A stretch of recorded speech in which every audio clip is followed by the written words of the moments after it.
Historians believe the ancestors of North American native peoples brought snowshoes with them when they migrated from Central Asia some 4,000 years ago. Today, the tradition of snowshoe making lives on, thanks to skilled artisans who combine an age-old craft with a few modern improvements.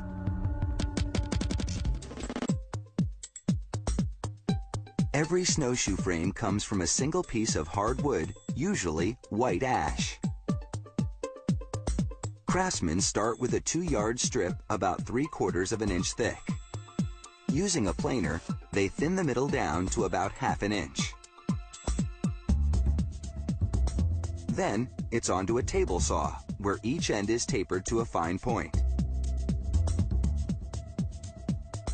They take the trim pieces known as bows and hammer steel braces onto each one. These support the wood where it's thinnest so it won't break later on during the bending process. The bows go into a steam chamber to soften the wood.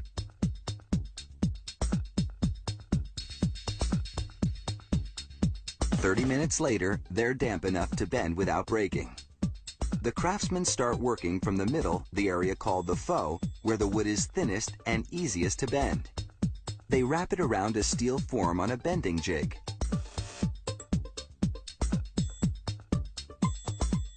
Then lay one tapered end over the other and tack them together. Now, back to the steamer for a second bow to complete the pair.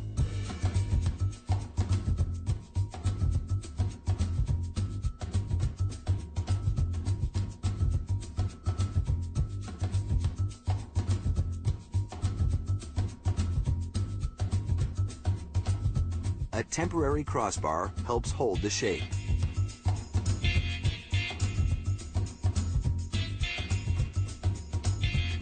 Different steel forms are used to shape different snowshoe models. The frame is set on a bending machine called a press brake. Then a wooden bar is positioned on the frame to act as a fulcrum. As the press comes down, it curves the tip of the frame about 2 3/4 inches upward. A crossbar is inserted lengthwise to hold the bend in place.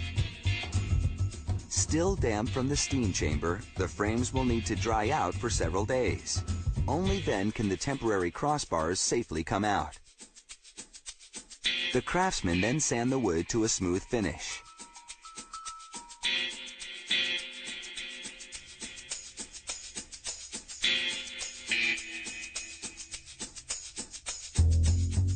They drill slots on the inside for the 2 permanent crossbars, while another machine stamps those bars with the company logo. It takes just a quick stretch to insert the bars, one near the toe, the other near the heel.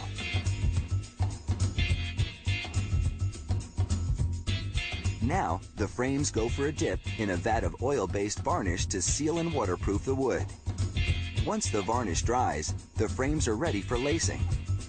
In keeping with tradition, the laces are made of animal hide. Wetting it makes it easier to cut into the long strips.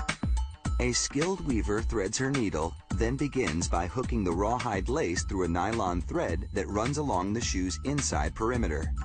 She nimbly builds up a pattern of webbing that always begins and ends with a series of triangular shapes. This intricate weaving technique is a traditional skill passed down through generations of native Canadian women.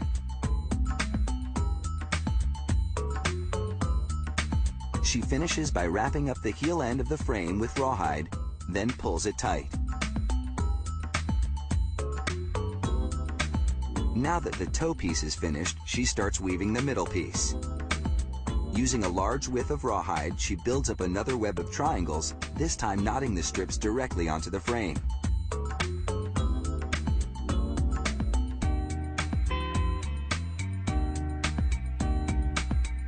Finally, she weaves an opening to leave room for the bindings that hold the snowshoe to your boot.